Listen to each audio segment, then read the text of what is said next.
Taong 1986. Bicol.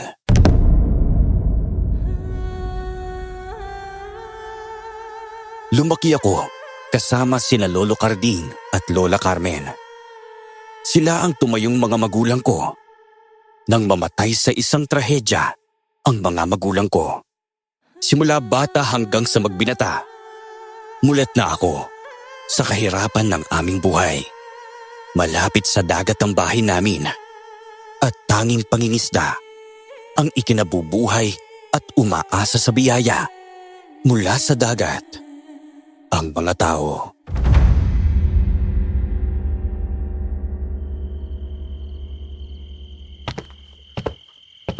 Hoy, Enrico. Abay, handa ka na ba sa pag-alis natin? Magpapalaot tayo ngayong gabi, Apo. Kailangan natin makahuli ng maraming isda ngayon para may pang-ulam tayo bukas. At may mailako ang Lola Carmen mo. Opo, Lo. Teka po, sandali lang po. Inihanda ko lang ang mga gamit na dadalhin ko. Sige. Bilisan mo na lang dyan at nang makalis na tayo, ha? Hindi naman masama ang panahon ngayon, kaya paniguradong may marami tayong mahuhuling isda ngayong gabi. Abay, sana nga, Carding. Halos ilang gabi nga rin hindi magandang resulta ng pagpapalaot ninyo.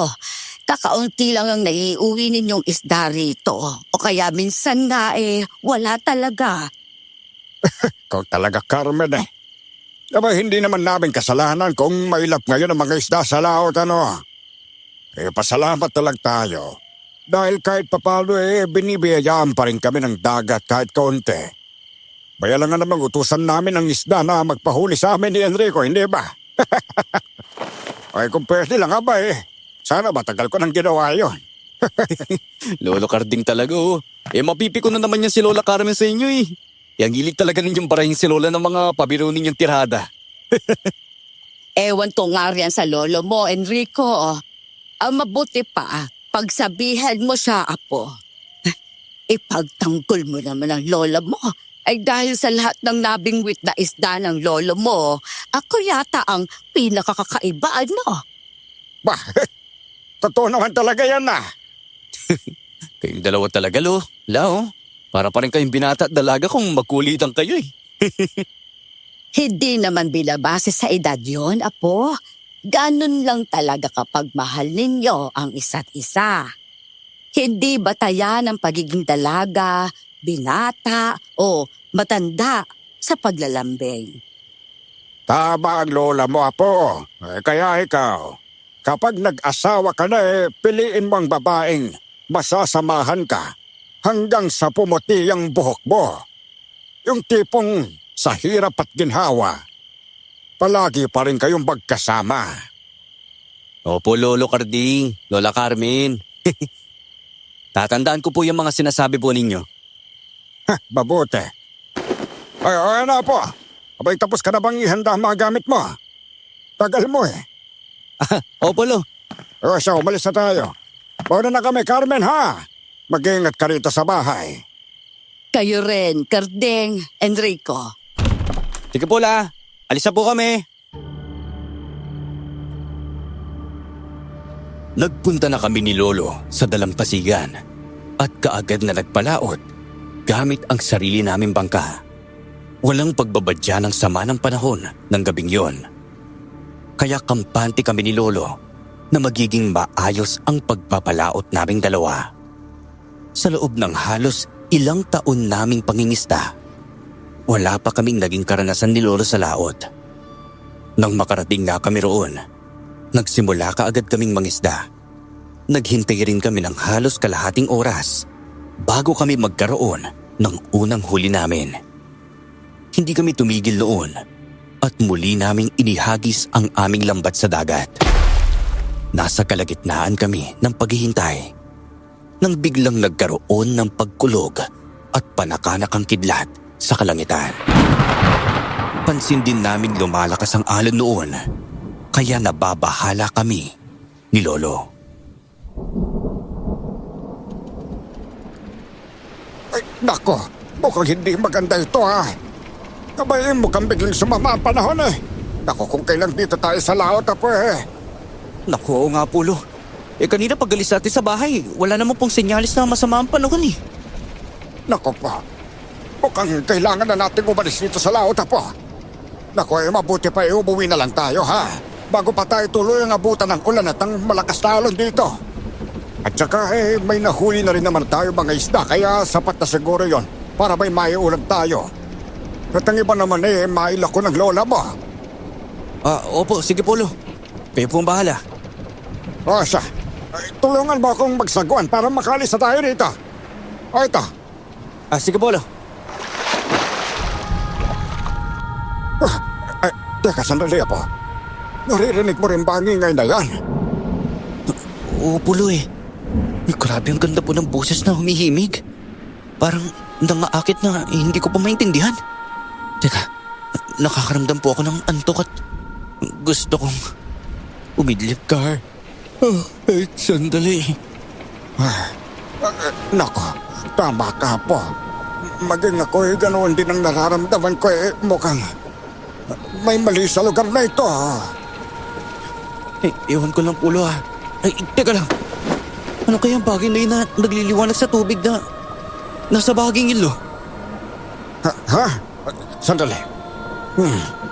Hindi ko rin alam po Marahil may kakaibang bagay roon kaya dapat makuha mo ito. Baka sakaling mahiwagang perlas yun. Naku, sige Polo. Susubukan ko po kahit na gusto ko talagang pumikit ang mga mata ko dahil ang ganda ng himig na naririnig natin eh.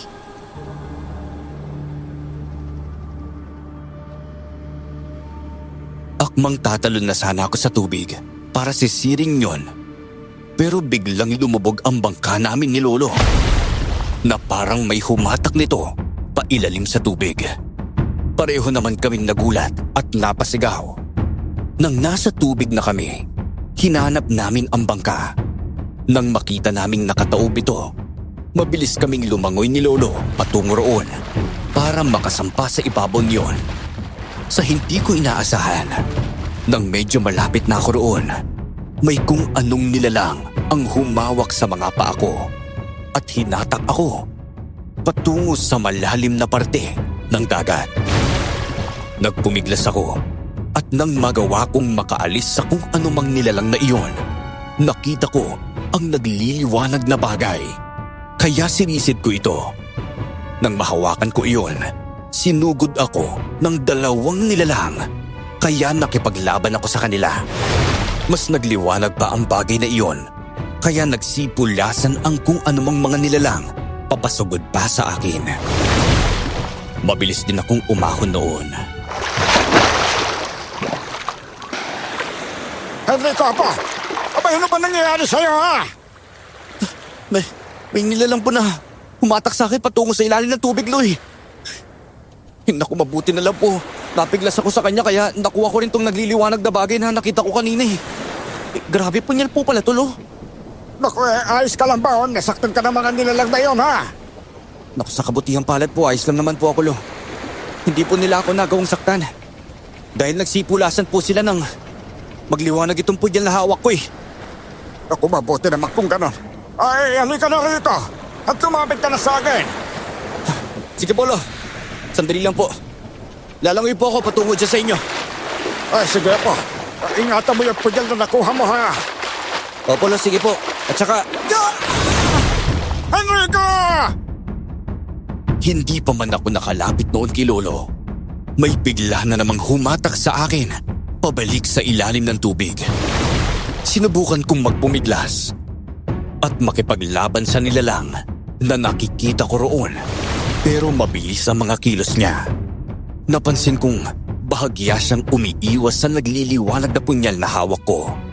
Kaya ginamit ko iyon para protektahan ang aking sarili.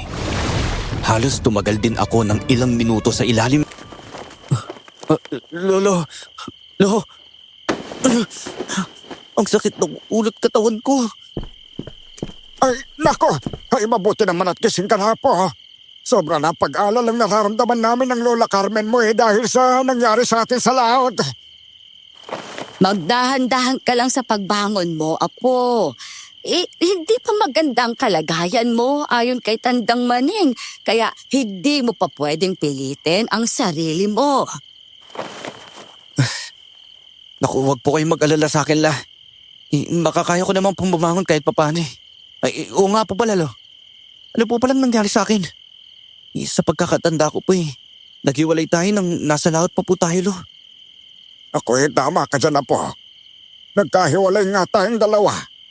Ay nagulat lang ako nang biglang parang may humatak sa iyo pa ilalim eh. Kaya hindi na kita nagawan tulungan. Ay naku, pasensya ka na't napahaba ka dahil sa kapabayaan ko, Apo. Ay, teka, wala po kayong kasalanan, Lo. Hindi po natin inasahan na mangyayari ang bagay na yun sa atin habang nasa laot tayo.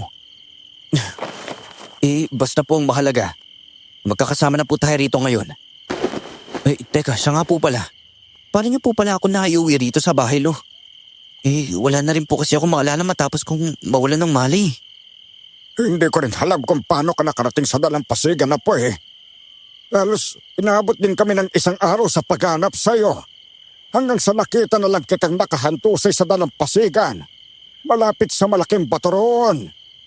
Kaya mabilis kitang nilapitan. Abay, akala ko patay ka na pero kanoon na lang ang tuwa ko nang mapag-alaman kung buhay ka pa.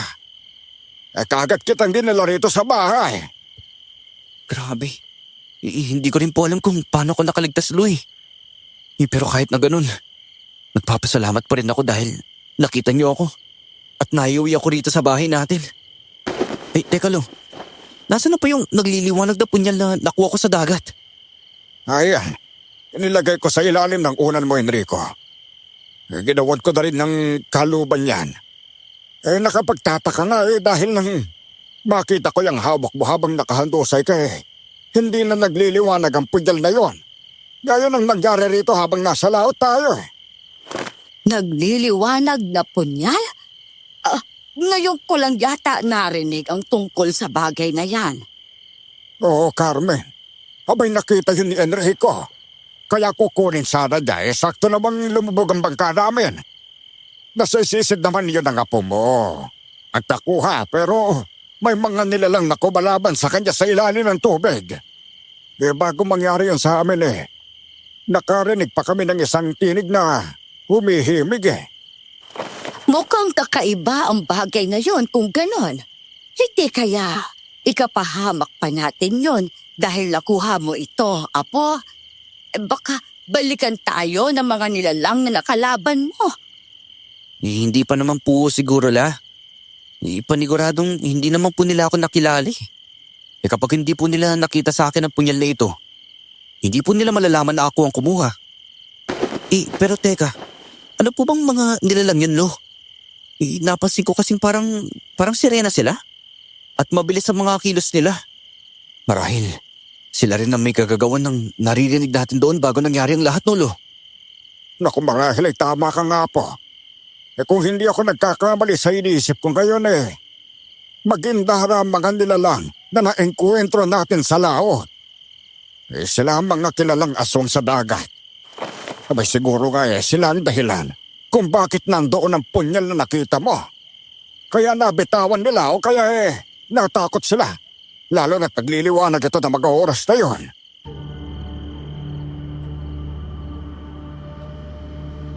Hindi ako nakaimik dahil sa sinabi ni Lolo Carding.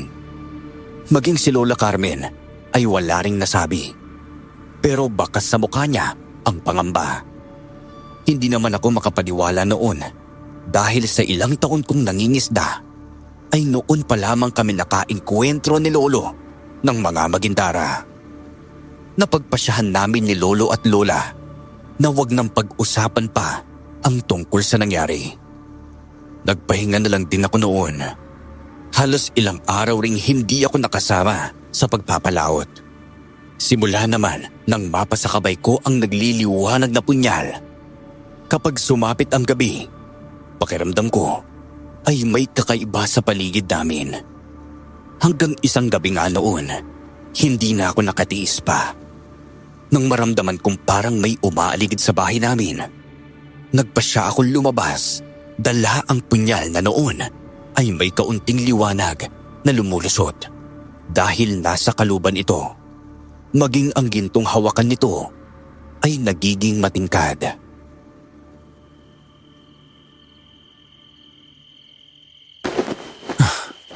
Ano kaya nangyari sa punyal nito?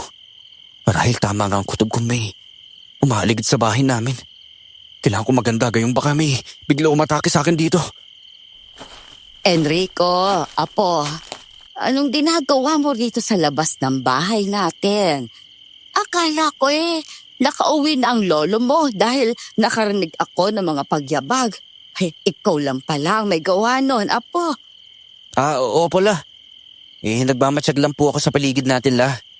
Kinukutuban po ako kasi parang may umaaligid sa bahay natin kaya tinignan ko na lang po. Bahagya rin po kasi nagliliwanag ang punyal Naku, ikaw talaga, Enrico. Huwag mo nang isipin pa ang tungkol doon. Halika na at pumasok na tayo sa loob ng bahay. Nang sa gayon, makapagpahinga ka na. Sige po la. Ayos ka lang ba, apo? Ang totoo po niyan la, parang napapaisip po ako ngayon Ano ang ibig mong sabihin?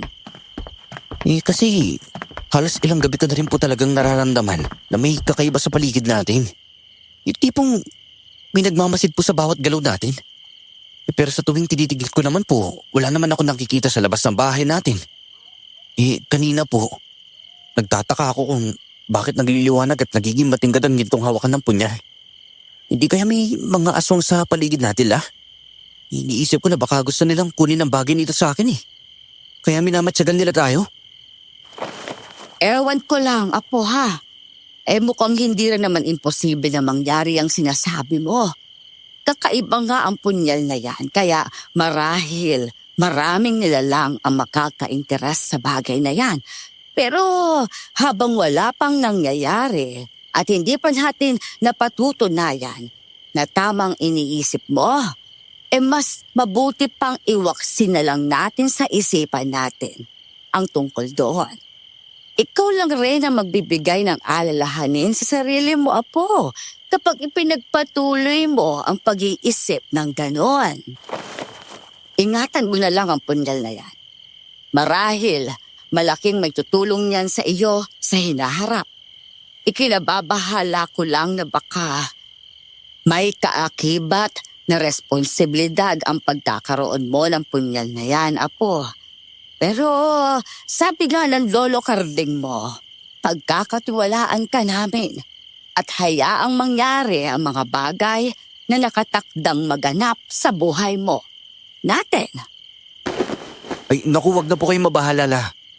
Naniniwala rin po kung hindi ko makukuha ang punyal nito kung hindi pa nakatadhana sa akin ang bagay nito. Oo nga, apo.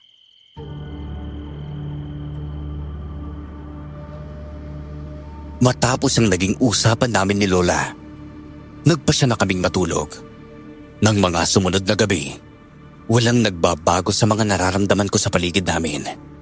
Hinayaan ko na lang din iyon, pero naging alerto na lang ako sa mga posibleng mangyari. Kung sakali mang tama ang kutob kong may mga umaaligid sa amin. Dahil maayos na ang pakiramdam ko noon. Isang gabi, nang magpapalaot sana si Lolo Carding, sumama ako sa kanya.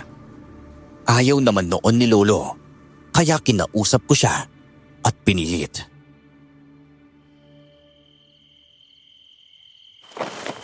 Sigurado ka bang sasama ka na talaga sa akin, apo? Opo, Lo. Maayos na po talaga ang pakiramdam ko kaya wala na po kayong dapat alalahanin sa akin. Sige na po, Lo. Isama niyo na po ako dahil gusto ko na rin pong makatulong sa inyo Ay, osya. Dahil mapilit ka rin wala na akong magagawa pa kundi ang hayaan ka na lang sumama sa akin. Basta ihanda mo na lang ang mga gamit na dadalhin mo nang sa gayon makaalis na tayo. Bilisan mo! Sige po, Lo. Teka, sa nga pala po. Dadalhin mo ba ang punyal mo? Iiwan mo yan dito. Siguro po, dadalhin ko na lang po, Lo. Pero, hindi ba't sabi mo hindi mo ipapakita yan sa ibang tao lalo na sa mga nilalang na nakaengkwentro natin noon. Naku malalaman nilang ikaw ang nakakuha ng nagliliwanag na punyal. Kaya baka kung ikapahamak pa natin kung sakaling dalhin mo yan. Naisip ko na rin po yan, Lo, pero parang mas mabuti na rin po sigurong dalhin ko to. Hindi rin naman po nila ito makikita kapag hindi ito nagliliwanag. Tsaka isa pa po, may kaluban naman po ito. Kaya kapag nagliwanag man po ito, Lo, ako pa rin po yung unang makakapansin. Lalo na, nagiging matingkad din po ang hawakan nito kapag nagliliwanag. Ay, siya. Ikaw ang bahala. Kung gusto mo talagang dalhin yan hindi na kita pipigilan pa. Salamat po. Basta wag na po kayo mag-alala, Lo.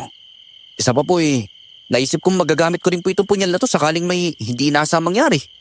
O kaya mapapalaban po ako. Tayo. Sa tingin ko naman po malaki po yung may tutulong nito. Lalo na po kung aswang ang makiengkwentro natin. Dahil masisilaw sila rito kapag nagliwanag to sa harapan nila. Oo nga, no. Bay, tama ka rin doon, Apo. Hinala ko ngay nagliliwanag lang ang punyal na yan kapag may mga aswang na malapit sa bagay na yan. Marahil hudyat rin ito na may panganib sa paligid. Nagiging karaniwang punyal lang din kasi yan tuwing umaga Ganun na nga rin po siguro, Lo. Mabuti na rin po siguro yun para alam po natin may aswang sa paligid natin. At nanganganib tayo dahil sa punyal na ito. Sige na, Apo. Tara na. Kailangan makarabi tayo ng mahuhuling isda pambawi sa ilang araw na kakunti lang ang dayuwi ko dito sa bahay.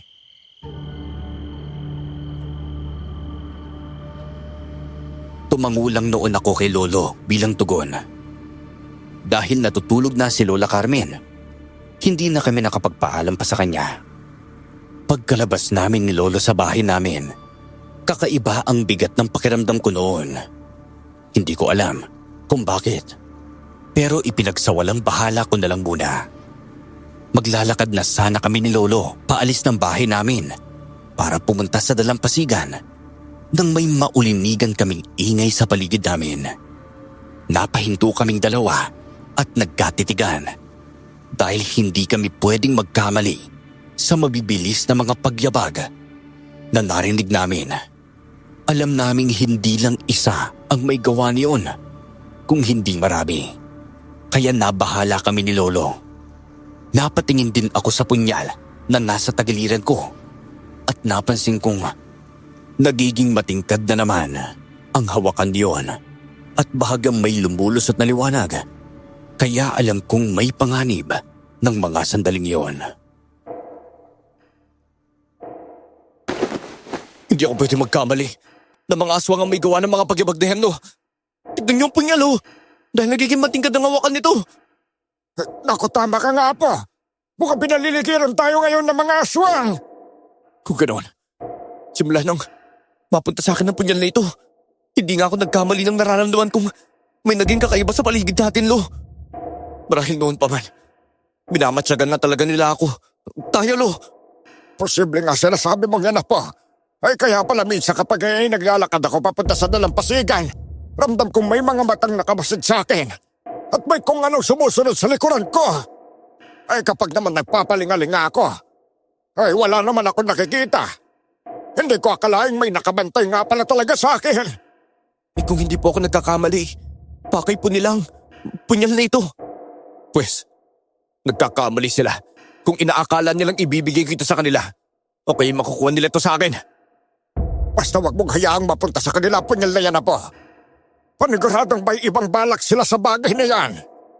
Opolo. O siya, dito ka na lang muna, Apo, ha? At kukunin ko lang ang mga itak natin. Babalik ako kaagad para kung sakaling sugurin man tayo ng mga nilalang na nakapaligid sa atin sa mga oras ito. May magiging armas tayong panlaban sa kanila. Sige, Polo. Bilisan lang po ninyo, ha? At baka matake po ang mga nilalang na yan, Oo, Apo, sige. Kinuha ni Lolo ang mga itak namin sa loob ng bahay at bumalik din kaagad. Ibinigay niya sa akin ang isang itak. Inihanda namin ang mga sarili namin sa mga susunod na mangyayari. Nasa ganoong sitwasyon kami ni Lolo Carding nang makarinig kami ng sunod-sunod na pag-angil. Nagpalingalinga kaming dalawa at napansin namin ang mapupulang mga mata ng mga aswang na nakapaligid sa amin noon. Nang una, nag-alangan pa kami ni Lolo. sa magiging susunod na hakbang namin. Nang marinig namin ang mabibilis na mga pagyabag ng mga aswang na yon na papalapit sa aming dalawa, napahawak kami ng mahigpit sa mga itak namin. Naisip kong hugutin na rin sa kaluban niya ang punyal na nagliliwanag na noon. Dahil sa ginawa ko, nakita namin ni Lolo ang mga aswang na papasugod sa amin. Nasilaw ang mga aswang at napahinto sa pagtakbo. Kami na ni Lolo ang umatake sa kanila. Kung ang nagliliwanag na punyalgang ito ang pakay niya rito, ngayon pa lang, sinasabi ko na hindi niyo ito makakuha sa akin. Kahit pa na gabi-gabi kayong babalik at magmamadsak dito sa bahay namin, wala kayong mapapala sa akin! Apa, sugurin lang natin sila na sugurin. Habang nasisilaw pa sila sa liwanag ng punyal. Kahit papano mahihirapan din sila makipaglaban dahil sa hawak mo. Sige Polo, gagawin po natin yun. Hindi ako papayag na makuha nila ang bagay nito. Sige pa, ako na ang kakalaban sa mga aswang sa bahaging ito. Ikaw na ang bahala sa iba pa. Apollo, mag-ingat po kayo. Ikaw rin na pa. Kung ganon, wala na rin kami mapagpipilian pa kung hindi ang labanan kayo para makuha ang punyal na yan. Hindi yan sa inyo, kaya wala kayong karapatan para kunin yan. Simula nang masisit ko ito sa dagat, itinuring ko ng akin ng nagliliwanag na punyal nito. Wala kang alam tungkol sa bagay na yan at kung saan ito nagmula. Hindi mo rin alam na simula nang makuha mo yan, nanganganib na ang buhay ninyo lahat. Ano ba? Hindi ko na kailangan malaman pa tungkol sa punyal nito. Basta, hindi ito makukuha sa akin. Tignan na lang natin kung ganon. Hindi namin kayo titigilan hanggat hindi napabasa kami namin ang punyal na yan.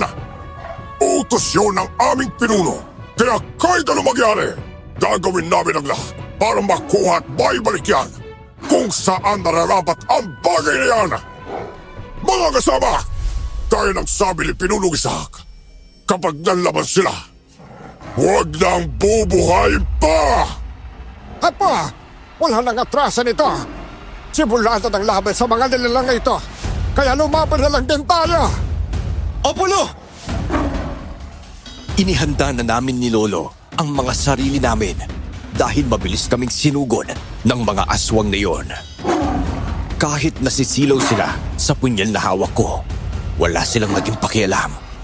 At walang tigil nila kaming inatake ni Lolo. Nang una, iwas ng iwas ang ginagawa namin ni Lolo Carding.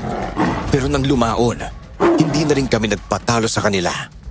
Sinasabayan na namin ni Lolo ang mga pag-atake at galaw na mga nilalang na kalaban namin. Sa tuwing may natatagang aswang si Lolo, napapahiyaw na lang ang mga iyon. Dalawa naman ang gamit ko noon sa pagkikipaglaban. Ang itak at ang punyal na nagliliwanag. Kapag may lumalapit sa aking aswang at nagagawa ko silang tagain, hindi na rin ako nagdadalawang isip na tapusin sila gamit ang nagliliwanag na punyal. Kaagad naman silang bumabagsak at namamatay dahil nagiging malaki ang sugat na nagagawa niyon sa bahagi ng katawan nila na natatamaan nito. Suburin lang sila na suburin! Tandaan ninyo ang sinabi ng Pinunong Isaac. Huwag kayong matakot na mamatay dahil ang mahalaga ay makuha natin ang punyal na yan! Alam nyo kung gaano kadelikado ang bagay niya para sa atin! Kung ganon, kinakatakutan ninyo ang punyal na ito kaya gusto niyo makuha! Wala akong sinabing kinatatakutan namin ang bagay niyan! Pero sa tono ng boses mo, mukhang may bakas ng takot ang pagkakasabi mo nun ah! Tumahimik ka! Apa! Gawin na lang din natin ang nararapat sa mga aswang na yan at yun ay ang patayin sila! Mas mabuti na rin wala ng mga nilalang na tulad nila ang mabubuhay rito sa mundo natin! Kung gayon, hindi pa sila naghahasik ng kasabahan marahil balang araw, gagawin din nila ang bagay na yon. Kaya ngayon pa lang, ay dapat na silang pigilan! Sige Polo, susubukan po natin gawin ang bagay na gusto ninyo. Ah! Kung inaakala ninyo magiging madali lang iyon, dahil nasa inyong nagliliwanag na punyal, nagkakamali rin kayo. Marami ang bilang namin, Kaya bago pa man ninyo kami maubos at mabatay, siguradong makukuha na namin sa inyo ang punyal na yan! Hindi naman natin malalaman kung makakaya namin kayong ubusin na mapatay kung hindi natin susubukan, di ba? At isa pa, nasimulan na rin namin ang pakikipaglaban sa inyo. Kaya ipagpapatuloy na lang namin. Hindi rin naman ninyo kami titigilan. Kaya't mas mabuti nang matapos ang laban sa pagitan natin. Sige!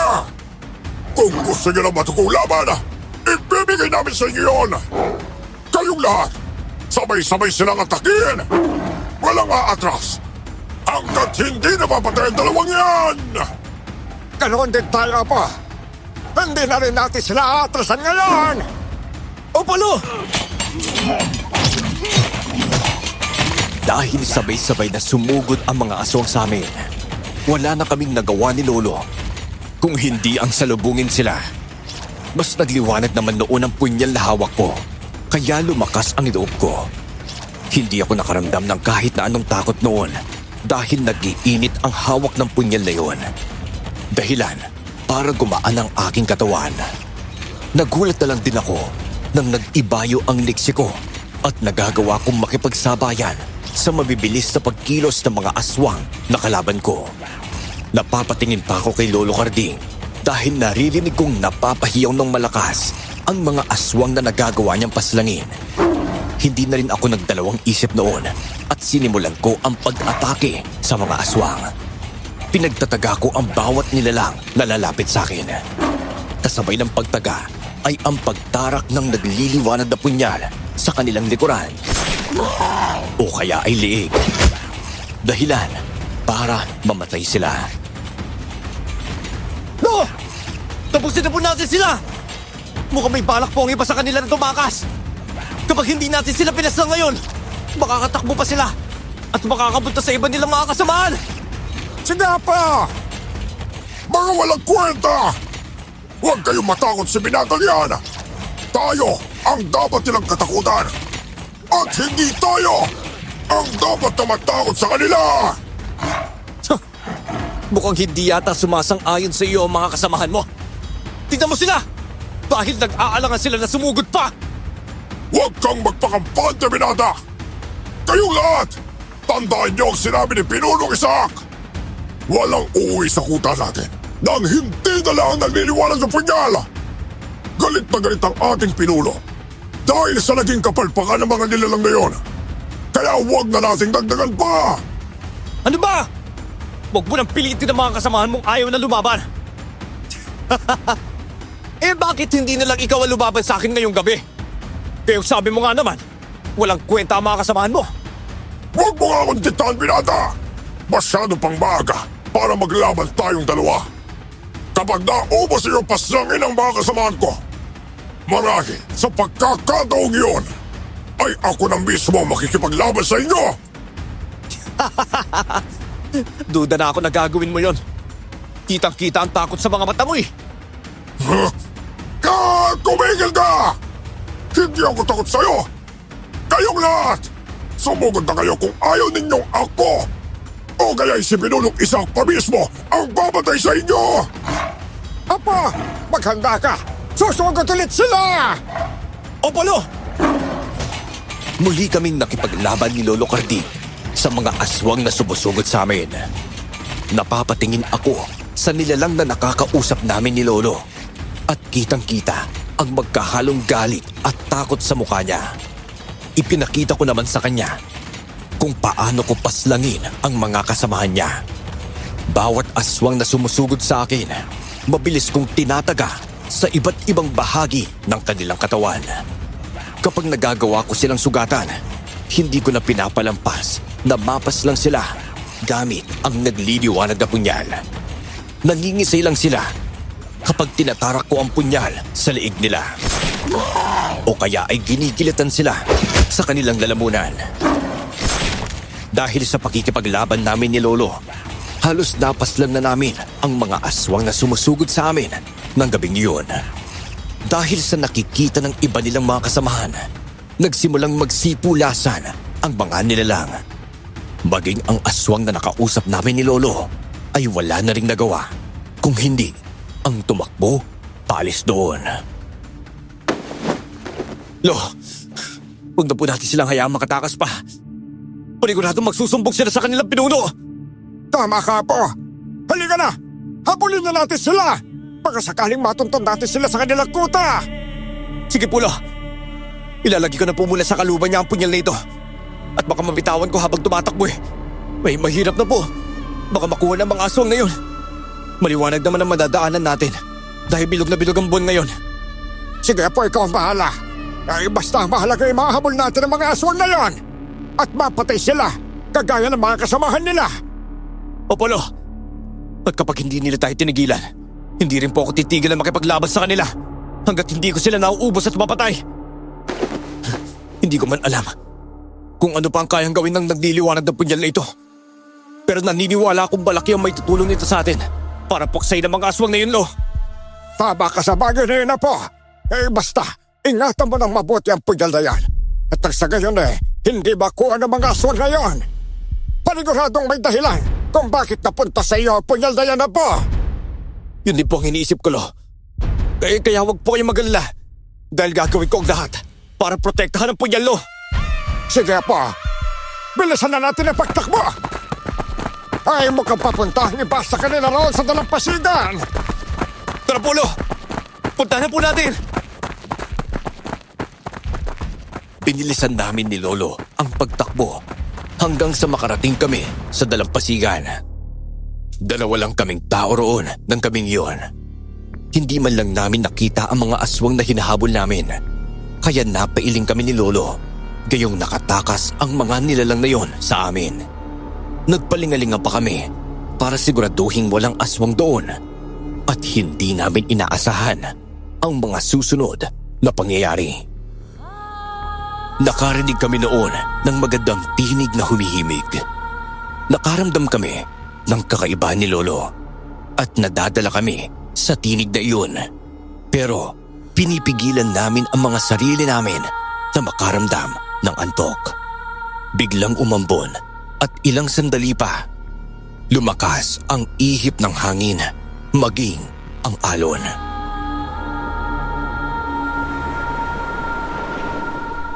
Lo, ganito rin po ang himig na naririnig natin nung nasa laot tayo, hindi po ba? Oo nga, Apo. Ay, hindi ka nagkakamali sa bagay na yun, Enrico.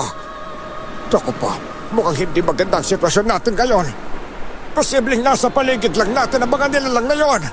Kaya kailangan nating maging alerto at maingat, Apo. Tama po kayo. Posible po kayang silang dahilan kung bakit lumalakas ang ihip ng hangin ngayon.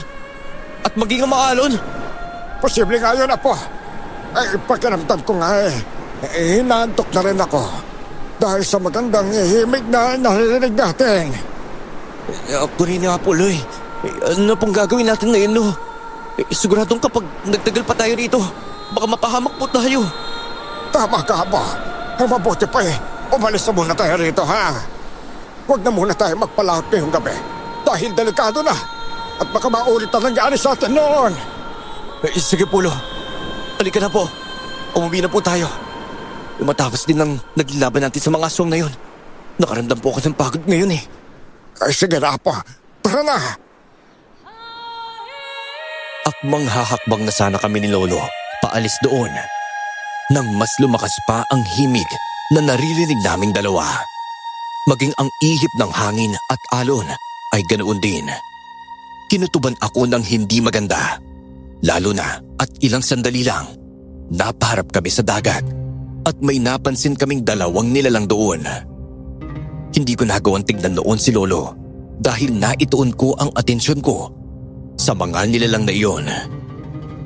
Napansin ko kaagad ang mapupulan nilang mata na nagbabaga sa dilim. Kahit anong pilit ko na ilihis ang tingin ko sa kanila, hindi ko nagawa. Hindi ko rin matignan noon kung ano ang nangyayari. Sa punyal na nasa kaluban nito, naririnig kong tinatawag ako ni Lolo. Pero hindi ko magawang makalingon sa kanya. Enrico! No! Ayos na po ba kayo? Hindi ko pumahigal ang ulo ko. Hindi po ako makalingon sa inyo at makatingin man lang sa ibang bahagi. Hindi maganda ito, Apo. Ganon din ang nangyayari sa akin. Hindi ko maigalawang katawan ko! Ano na pong gagawin natin ngayon, Lo? Hindi ko rin alam po. Marahil dahil ito sa ginagawa ng mga nilalang na yon. Malakas ang kutok kong sila ang mag-indara na nakainkwentro natin noon sa laot. Siguro nga po, Lo. Hindi kaya. Nandito sila. Dahil gusto rin nila kunin ang punyal na ito, Lo. Siguro nga po. Basta, huwag ka magpapadala sa magandang boses nila, ha? Kapag nagpatuloy pa paghimig nila, pagkatuluyan na rin tayong mawala sa mga sarili natin. Tama po kayo, Lo. Susubukan ko pong maialis ang tingin ko sa kanila. Sige po. Sinubukan ko ngang ilihis ang tingin ko. Pero parang may kung anong pumipigil sa akin. Hindi ko na maintindihan ang sarili ko ng mga oras na yon. Patuloy lang ang mga himig na naririnig namin ni Lolo. Nasa ganoong sitwasyon kami nang may marinig akong boses ng isang babae. Malumanay ang boses na iyon, kaya parang musika rin yun sa aking pandinig. Enrico, Apo! Huwag kang susunod sa kung ano mang sabihin ng babae niyan. Mapapahamak ka lang dahil sa kanya. Lo, ang ganda po ng boses niya. Hindi ko po mapigilang mahumaling. Hindi maganda ito. Apo! Huwag na huwag ka susunod sa iuutos sa saya, Apo. Kailangan natin makaalis dito bago pa man mahuli ang lahat. Ayokong umalis dito, Lo. Apo! Apo! Enrico, lumapit ka sa akin.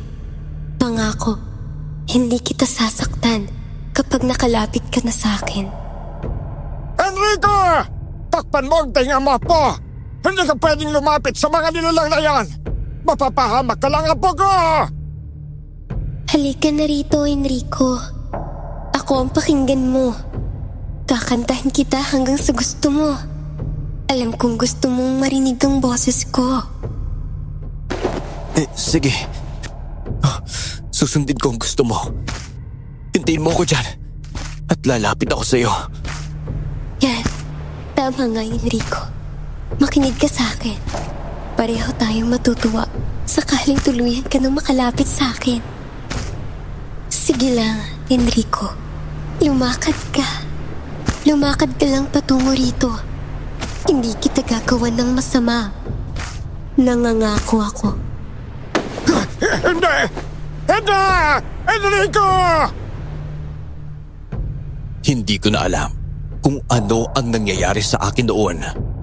Naririnig ko ang boses ni Lolo na pumipigil sa akin. Pero mas gusto ng katawan ko na lumapit sa nilalang na nagdidikta sa akin na lumapit sa kanya. Patuloy akong naglakad noon patungo sa babaeng nagdidikta sa akin. Hanggang sa makalapit ako sa kanya. Nakatuon lang ang tingin ko sa kanya. Kaya hindi ko na napansing nagliliwanag ang punyal sa kaluban nito. At nagiging matingkad na rin pala ang hawakan niyon.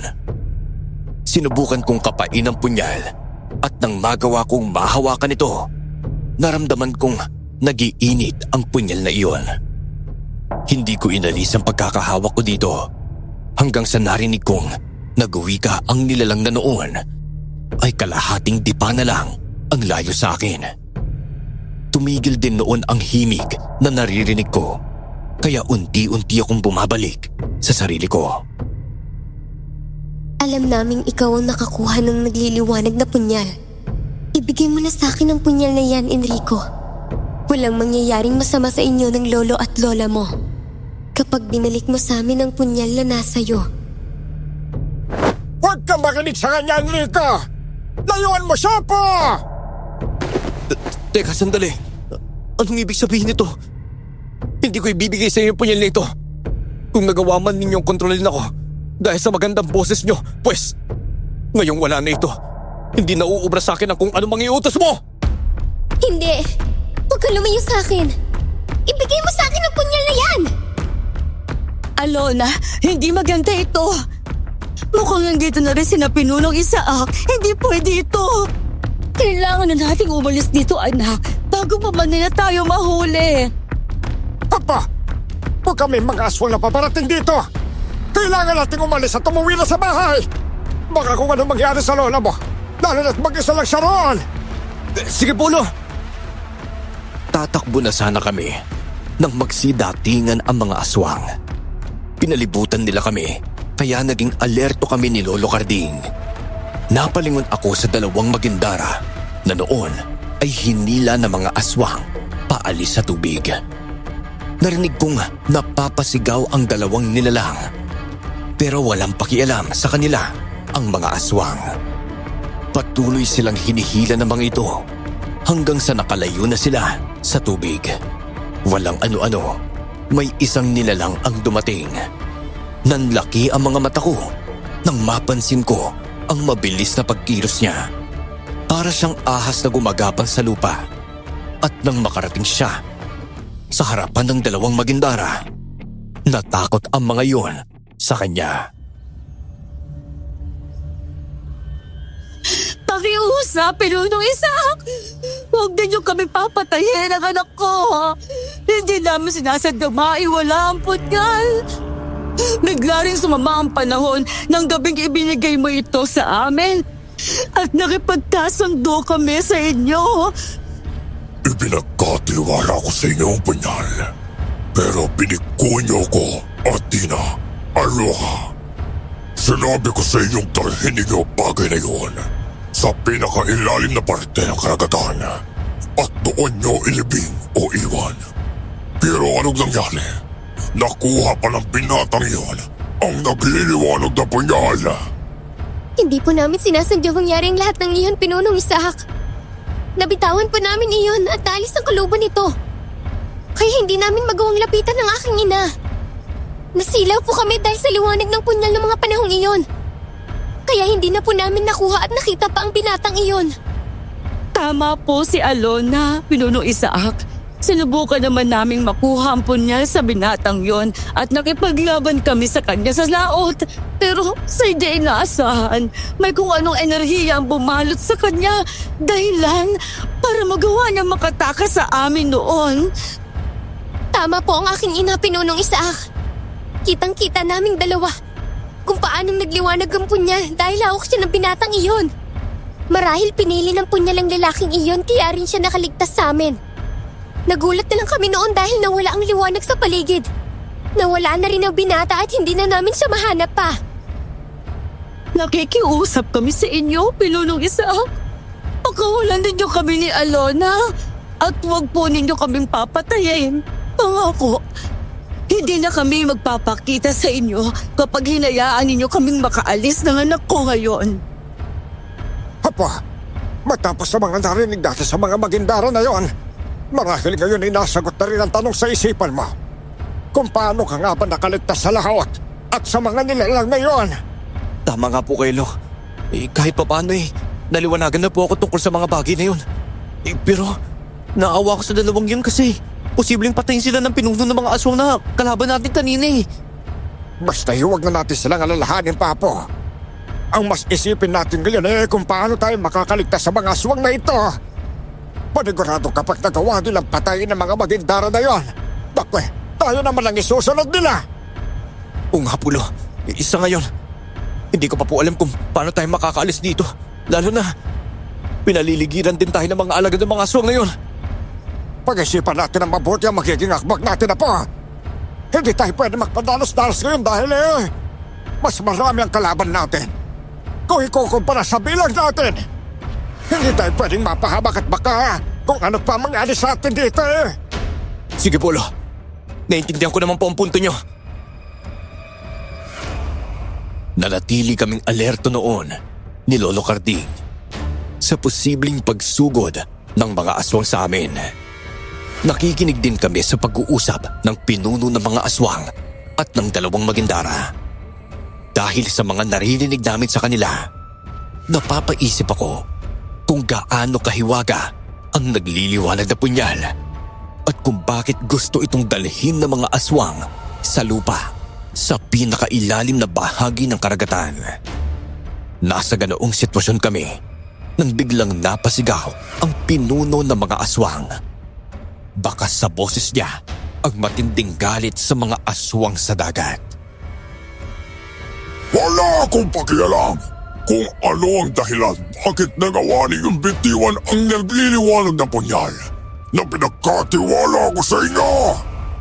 Alam ninyong dalawa kung ano ang posibleng mangyari kapag napunta iyon sa mga tao. Kaya hindi ko mapapatawad ang naging kapalpakan ninyong dalawa. Ang dapat sa inyo ay patayin bilang kapalit sa ginawa ninyo. Huwag po, Pinunong Isaac! Patawarin niyo po kami, Pinunong Isaac. Huwag po ninyo kaming patayin. Gusto pa po namin mabuhay. Kung gusto niyo palang mabuhay pa, sana inayos ninyo ang trabaho ninyong dalawa. Hindi na po mauulit, Pinunong Isaac! Talagang hindi na mauulit pa dahil ang gabing ito ang magiging katapusan ninyong dalawa. Papatayin ko kayo dahil palpak kayo. Sana hindi ko na lang ipinagkatiwala sa inyo ang nagliliwanag na punyal. Hindi nyo kami pwedeng patayin! Wala kami kasalanan sa inyo! Hindi kami papayag na mamamatay lang kami. Lalabanan na lang namin kayo. Nagkakamali kayo ng binangga nyo. Matatapos na ang buhay ninyong dalawa. Uunay kitang patayin. Ito na ang nararapat sa iyo, Aloha.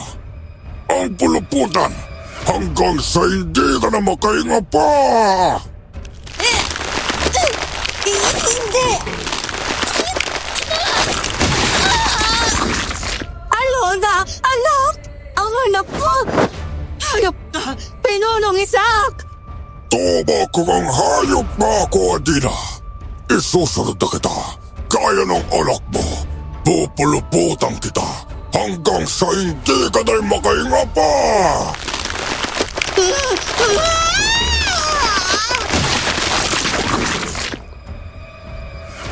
Nagulat ako dahil sa ginawang pagpatay ng pinuno ng mga aswang sa dalawang magindara.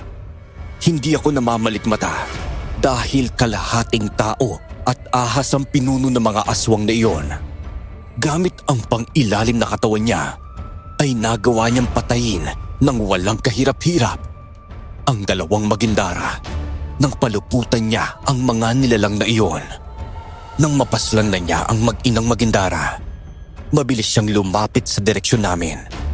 Pero bago pa man siya tuluyang makalapit, kinuha ko na ang nagliliwanag na punyal sa kaluban nito. Hinawakan ko iyon na mahigpit at dahil sa ginawa ko, nasilaw ang mga aswang at bahagya silang napalayo sa amin ni Lolo. Akala ko'y nagbibiro lang sila Sebastian sa akin nang sabihin nilang nakuha ng isang binatang nagliliwanag na punyal. Pero hindi pala. Ikaw marahil ang binatang tinutukoy nila na nakakuha ng bagay na yon. Ikaw rin pala ang dahilan kung bakit nalagasan kami ng kasamahan dahil nakapaglaban sila sa iyo. Tama ka! Ako nga ang taong tinutukoy nila at kami ni Lolong nakapatay sa mga kasamahan mo. Eh ano naman sa iyo ngayon kung nasa akin ang nagliliwanag na punyal na ito? Ang lakas ng loob mong kausapin ako sa ganyang tono, binata. Hindi mo ako kilala, pero hindi ko nararamdaman at nakikitaan ng takot ang isang tulad mo. Kahit pa na maraming aswang ang kaharap ninyo ngayon. Apo, hindi ka dapat matakot sa mga nilalang na yan. Kahit gaano pa sila karami, kung alam mong nasa tama ka at puro ang intensyon mo, kusa kang papatubayan ng nasa itaas. Popolo, dahil nga po na sinabi ng dalawang magindara, marahil pinili rin ako ng nagliliwanag na punyal na ito. Kaya nagawa kong makaligtas sa kanila noon. Naniniwala akong makakaya ko rin po ngayon dahil na rin sa tulong nito. Tama ka dyan, Apo. Huwag kang panghinaan ng loob. Makakaya nating labanan ng mga aswang na yan, Apo. Magtiwala lang tayo. Popolo, hindi naman po ako nakakaramdam ng takot sa mga nilalang na yan eh. Siguro, nababahala lang po ako dahil baka pati po kayo'y mapahamak dahil sa kanila eh. Huwag mo akong intindihin, Apo. Walang mangyayaring masama sa akin. Dahil kaya ko naman ang sarili ko. Wala namang mangyayaring masama sa inyo kung ibibigay mo lang ng kusa sa akin ang punyal na yan. Hindi ko gagawin sa inyo ang kung anumang ginawa ko sa 2 bagindaro na iyon. Kahit anong mangyari, Enrico, huwag kang magtitiwala sa mga aswang na tulad nila. Hindi po mangyayari yan, Lo. Kung ayaw mong ibigay, simulan ang laban. Kaya, sugurin niyo sila at patayin silang 2! Sinugod kami ng mga alagad ng pinunong aswang na iyon. Wala na kaming nagawa ni Lolo kung hindi ang makipaglaban na lang sa kanila. Hinawakan ko na mahigpit ang nagliliwanag na punyal at naramdaman ko ang init nito. Bigla ko ring naramdaman na parang gumaan ang katawan ko. Kaya alam kong nag-ibayo ang liksi ko. Dahilan para magawa ko ring makipagsabayan sa pag-iwas at pag-atake sa mga aswang na noon ay sumusugod sa amin ni Lolo. Nakita kong pinagtataga ni Lolo Carding ang mga aswang na iyon. At sa kabutihang palad, natatamaan niya ang liig ng mga nilalang. Nabubuwal sila sa lupa at hindi na nakakabangon pa.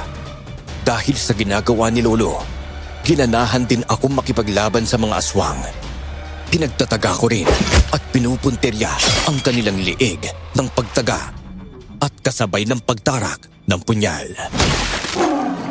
Nangingisay na lang sila at bumagsak sa lupa nang walang buhay. Nagalit ka yata. Dahil sa nakikita mong nakakaya namin patayin at pabagsakin ang mga nasasakupan mo. Hindi mo ba inasahan na ganitong senaryo makikita mo habang nakikipaglaban kami sa kanila? Hindi naman ako nagagalit dahil napapatay niyo sila. Inaasahan ko na rin ang bagay na iyon. Dahil nagawa niyo na rin iyon sa mga kasamahan naming unang sumugod dito sa inyo. Eh kung ganun, bakit parang hindi mo matanggap na unti-unti naming napapaslang ang mga alagad mo? Walang problema sa akin kung papatay ninyo sila. Kahit ubusin pa ninyo silang paslagin, ay wala akong pakialaman. Ang hindi ko lang matanggap ay isang mahina at karaniwang tao lang ang makakagawa niyon na pinapalakas lang ng nagliliwanag na punyal na nasisisid niya sa karagatan. Wala akong pakialam kung mahina ang tingin mo sa akin. Isa lang ang masasabi ko sa'yo. At yun ay hindi kahayaan ng mahinang tao na ito na mabuhay ka pa. Hindi lang alagad mo uubusin kong patayin, kundi maging ikaw. Sige! Patunayan mo sa akin na kaya mo yun, binata! At gagawin ko talaga yon. Kaya humanda ka! Sinugod pa kami ng ibang mga aswang noon. Kaya hindi na namin sila inatrasan pa ni Lolo. Patuloy lang kaming nakipagbuno sa kanila hanggang sa nagawa rin namin silang paslangin. Napatingin pa ako sa mga aswang na wala ng buhay.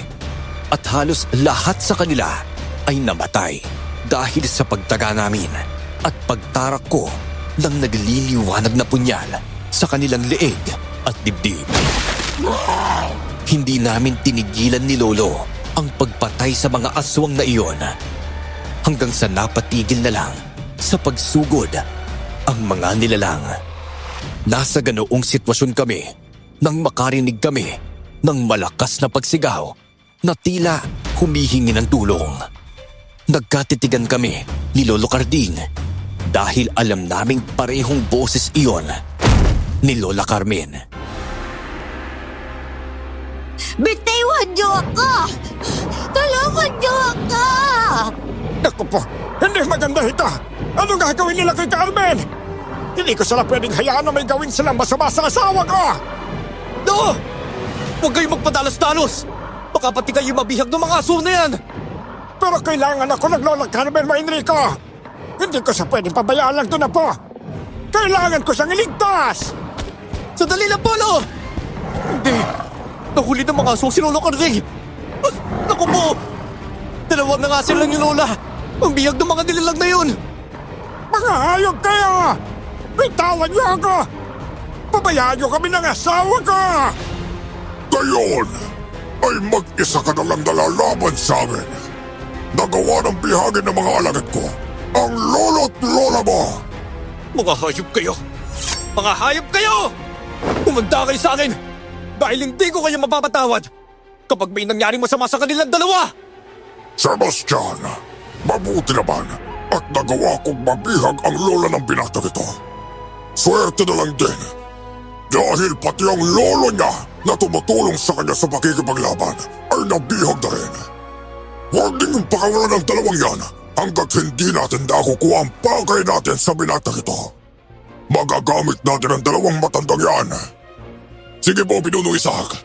Gagawin po namin kung ano ang inuutos ninyo. Kaya mamili ka ngayong binata. Papatay ko ang lola't lola mo o ibibigay mo sa akin ang punyal na yan. Wala tayong magiging problema kapag kusa mo yung binigay. Dahil palalayain ko kayo at hindi ko kayo papatayin.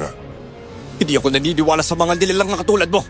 At kahit kailan, hindi mapagkakatiwalaan ng mga aswang. Lalo na ikaw! Ibig sabihin ba nito? Mas pinipili mong mamatay sila kaysa iligtas! Wala akong sinabing ganon! Pero mukhang iyon na rin ang ibig mo sabihin kapag nakipaglaban ka pa sa amin. Ililigtas ko silang dalawa sa mga kamay ninyo. Nang hindi ko ibinibigay sa kahit na sino, lalo na sa iyo, ang nagliliwanag na punyal na ito! Kung ganoon, labanan mo ang mga alagad ko. Bibigyan kita ng pagkakataon at baka magbago ang isip mo. Hindi ko muna papatay ng lolo at lola mo. Saka na, kapag hindi mo na talaga ibinigay sa akin ang punyal. Sige! Sugunin ang binatang yan! Ano bang hinintay niyo? Sugod na! Pasensya ka na, Apo! Pag-ingat ka sa magkikipaglaban sa mga aswang na yan! Huwag mo kaming alalahanin ng Lola Carmen mo! Patayin mo silang lahat, Apo. Hindi ako umatras sa pakikipaglaban sa mga aswang na iyon. At nang atakihin nila ako, nakipagsabayan ako sa mga galaw nila. Nagagawa ko silang iwasan at ganoon din sila sa mga pag-atake ko. Kalaunan, dahil mas ramdam kong nag-iibayo pa ang lakas at liksi ko dahil marahil sa nagliliwanag na punyal, nagagawa ko silang sugatan. Napapahiyaw na lang ang mga aswang sa tuwing may natataga at nasasaksak ako sa kanila. Kahit nasisilaw man sila sa liwanag na mula sa punyal, hindi iyon nakapigil sa kanila para labanan ako. May iilan sa kanila na nakakalmot ako, pero tinitiis ko ang hapdi ng mga natamo ko sugat mula sa kanila. Narinig kong sumisigaw sina lolo at lola, kaya nagkaroon ako ng karagdagang tapang at dahilan para patayin ang mga aswang. Hindi na ako nagdalawang isip na pugutan sila ng ulo gamit ang itak at nagliliwanag na punyal na hawak ko. Kung inaakala ninyo mapapasuko ninyo ako dahil marami kayo at hawak ninyo ang lola at lola ko, magkakamali kayo sa bagay na yun! Hindi ko kayo titigilan hanggat hindi ko nauubos sa mapas ng angkan ninyo! Sinimulan ninyo akong gambalain, kaya ako nagtatapos sa lahat ng ito! Bilib din ako sa tapang mo, binata. Tama nga si Sebastian tungkol sa sinabi niya sa'yo. Pero mali ka ng pinangga mo! Magpasalamat ka at hindi ko pa pinapatay ang lolo at lola mo ngayon dahil alam kong mapapasuko rin kita. Hindi mangyayari kung ano man ang iniisip mo! Hindi ko talaga maintindihan kung bakit ganoon na lang ninyo kagusto na makuha ang nagliliwanag na punyal na ito!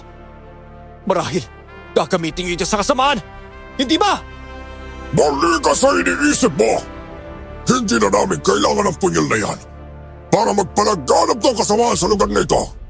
Wala rin naman sana kayong magagawa sakaling ng biktima na kami rito sa lugar ninyo kung hindi mo lang nasisid at nakuha ang bagay na yan.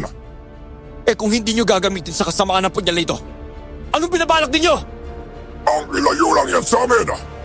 Sa pinakailalim na bahagi na sana ng karagatan, ang bagay na yon kung hindi lang naging palpak ang trabaho ng dalawang magintaran na yon. Wala na sana kaming problema ngayon sa punyal na yan na siyang magiging dahilan para matapos ang lahi namin. Kung ganon, ang punyal pala na ito ay kinatatakutan ninyo dahil ito ang tatapos sa angkan ninyo. Sabihin na natin, Kalunda, kung mapupunta sa tawang nagliliwanag na punyal, maaaring magawa kaming patay ng taong iyon gamit ang bagay na yan. Kayang pumatay ng punyal na yan ng kahit na anong masasamang elemento, lalo na ng mga tulad naming mga aswang. Kaya pala gusto ninyong dalhin ito sa ilalim ng karagatan para wala makakuha. Takot pala kayo sa punyal nito. Dahil hindi karaniwan ang punyal na hawak mo, binata. Teka, anong ibig mo sabihin? Ang nagliliwanag na punyal na yan ay may taglay na kakaibang kapangyarihan. Nakapaloob sa bagay na yan ang malalakas na dasal mula sa isang anghel na antingerong pinagkalooban niya ng bagay na yan. Kaya makapangyarihan din ang bagay na yan dahil ilang pinunong aswang na rin ang nagawang patay ng antingerong may hawak niya noon. Kung ganon, isa ka na pala sa madadagdag sa bilang nila. Yan ay kung papayagan kung magyari yun, pirata. Dahil gagawin ko ang lahat para mangyari yun.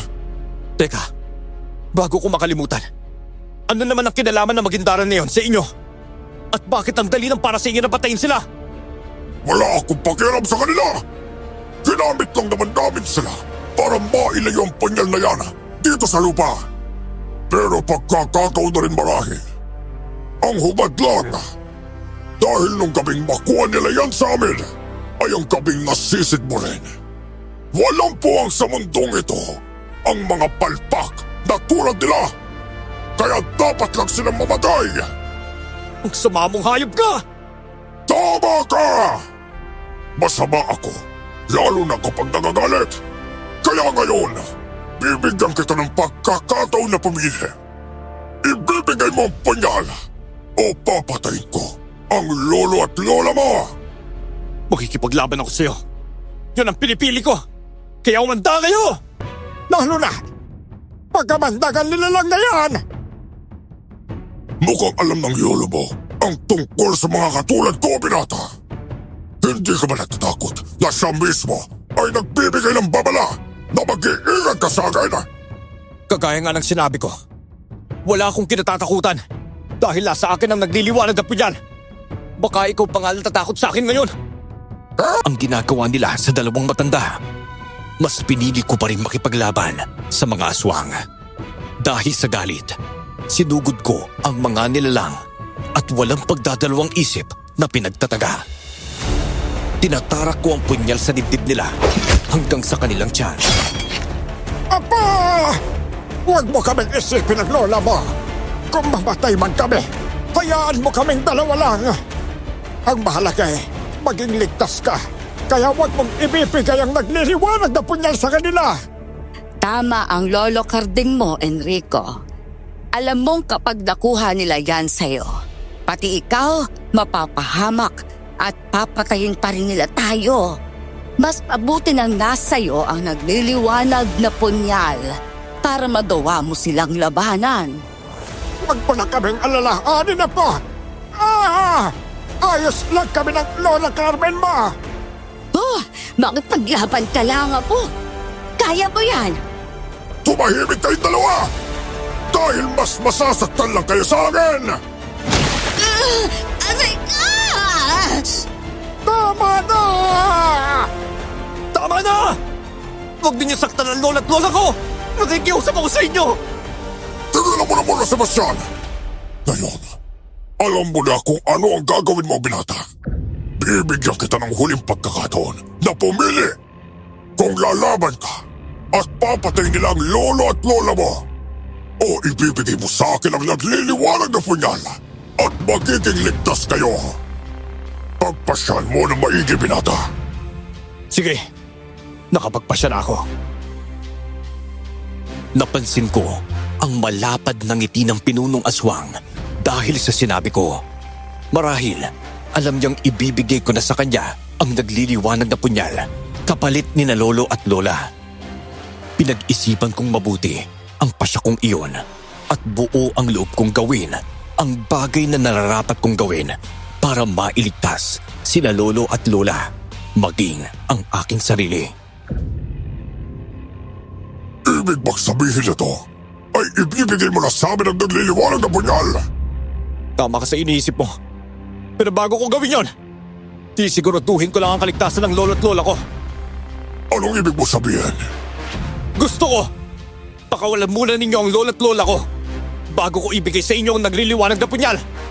Ano ba po? Huwag mong gawin yun! Hayaan mo na lang kami ng lola mo. Panigurado, kapag nakuha ng aswang na yan ang punyal sa'yo, isusunod niya sa amin!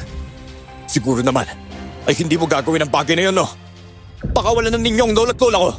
Nang sa ganon, maibigay ko na rin sa inyo itong nagliliwanag na punyal. Sige na, Sebastian! Gawin mo na ang gusto ng pinatang yan!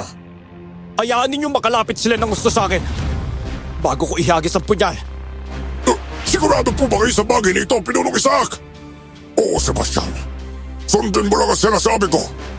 Kapag nakuha na natin ang nagliliwanag na punyal, wala na rin tayong ibang gagawin kung hindi ang umalis dito. Masusunod po, Pinunong Isaac. Sige na! Maglakad na kayo, papunta sa apo ninyo! Bilisan ninyong dalawa! Mabilis ngang naglakad papalapit sa akin sina Lolo Carding at Lola Carmen. Paika-ika silang dalawa, kaya nilapitan ko na sila at inalalayan. Nang masiguro ko na malayo na sila sa mga aswang, naglakad na ako palapit sa pinunong aswang para isagawa akong anumang binabalak ko.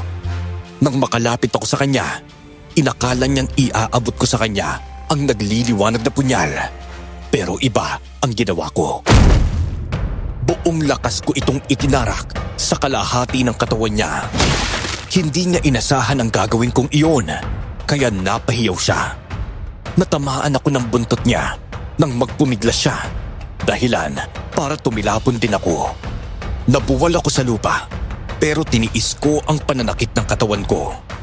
Napangisi ako dahil nagawa kong sugatan ang pinunong aswang. At hawak ko pa rin ang nagliliwanag na punyal.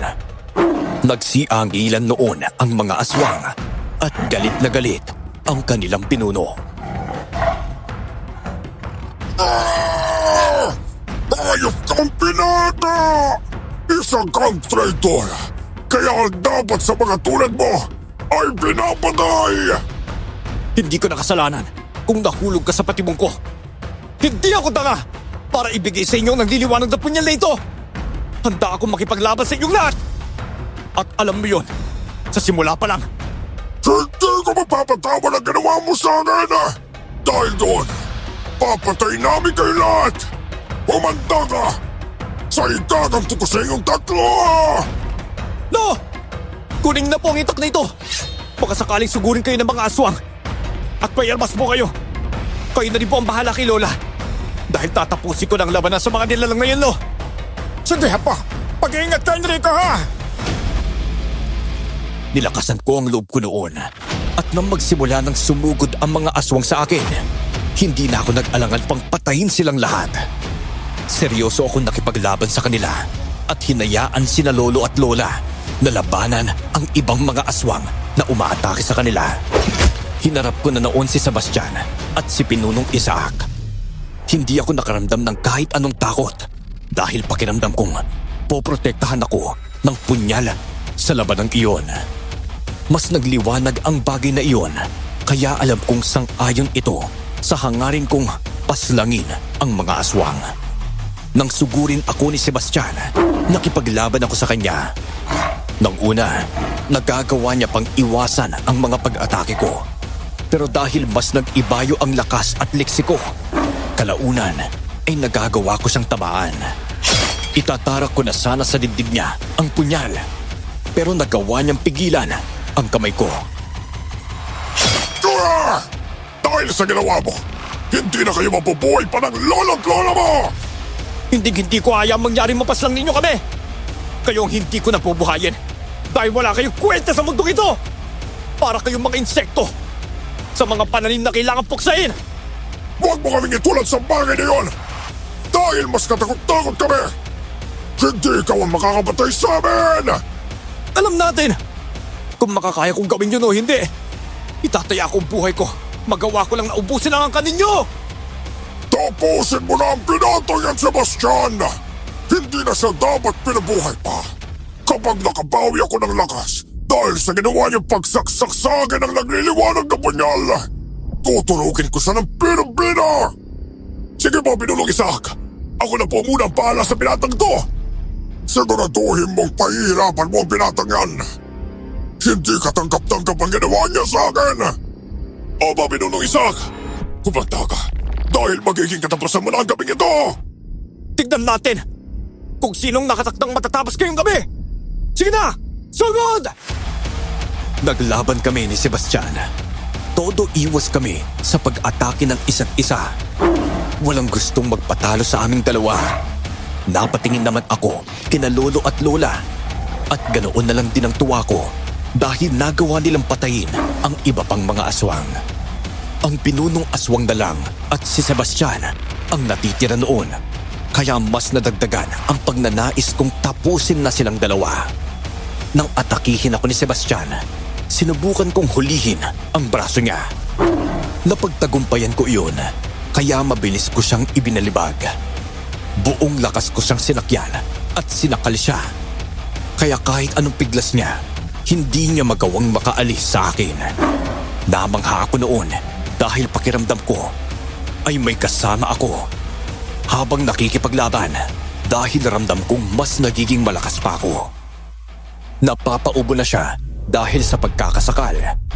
Pero hindi ko siya binitawan.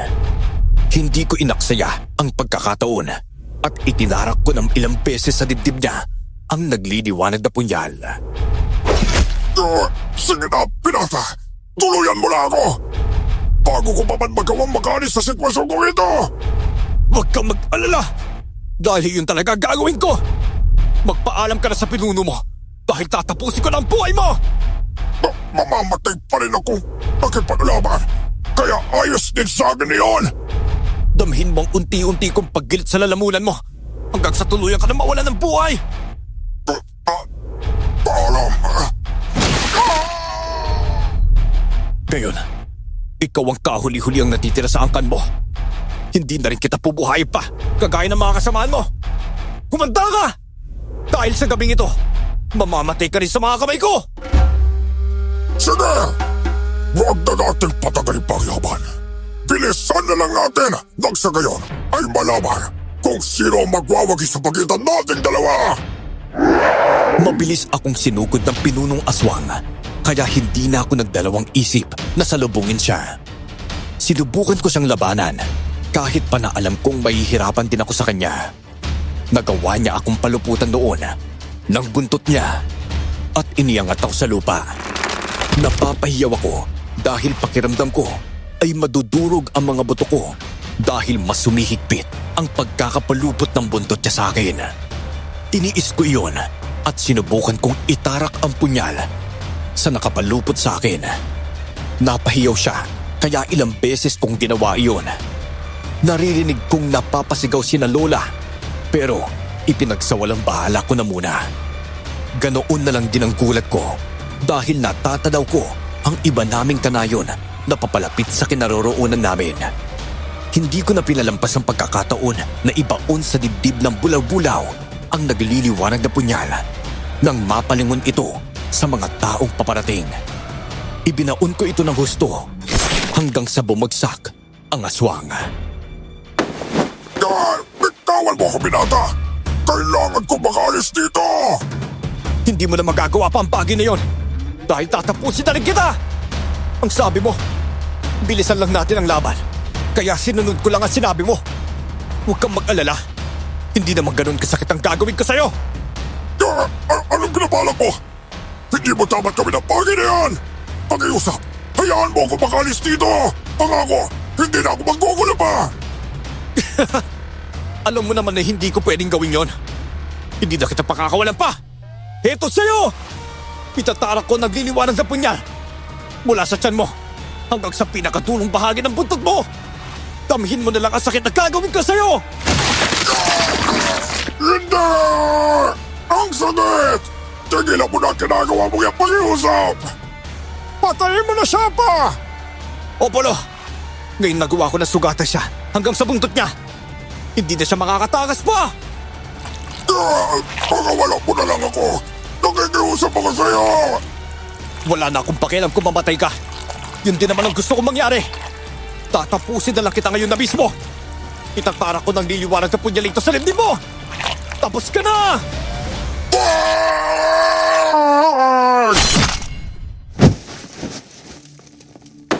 Apa, napating mo na ang aswang na yan! Tapos na ang laban! Mabuti naman po kung ganun, Lo. Apo! Kaldi, lapitan natin si Enrico! Nang makalapit sa akin sina Lolo at Lola, inalalayan nila akong dalawa. Pakiramdam ko ay hinang-hina ako ng mga oras na yun.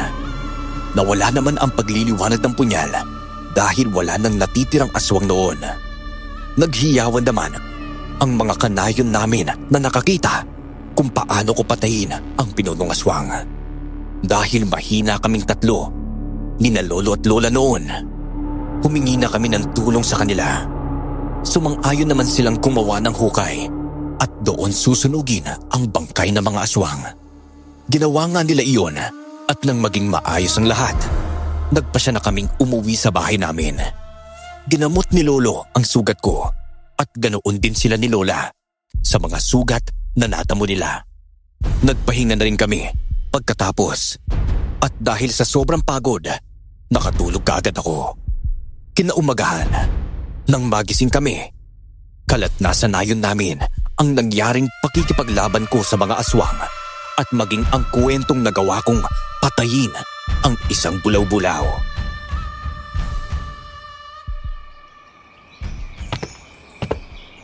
Bay mukhang makikilala nga po natin dahil sa ginawa niyang pagpaslang sa mga aswang, Carmen.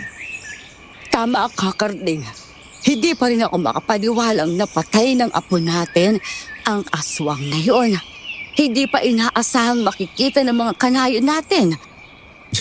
Iginawa ko lang naman po ang nararapat, Lo. At saka isa pa, tinulungan niyo rin naman po kaya ako. Yung mahalaga ngayon, ligtas na po tayong tatlo at wala na mga aswang na yun. Kung hindi lang ako lumabas ng gabing yon para hanapin kayo, marahil ay hindi ako nahuli ng mga aswang na yon. Ay huwag mo nang isipin pang tungkol doon, Carmen. Opo, alagaan mo ang punyal na yan, ha? Simbolo yan ng katapangang Taglaybo. Dahil sa naging karanasan natin sa mga aswang na yon. Sige po, Lo. Simula ngayon, tahimik na ulit tayong mamumuhay. Salamat naman sa Diyos at nakaligtas. Ang nagdapunyal sa dagat ng aswang.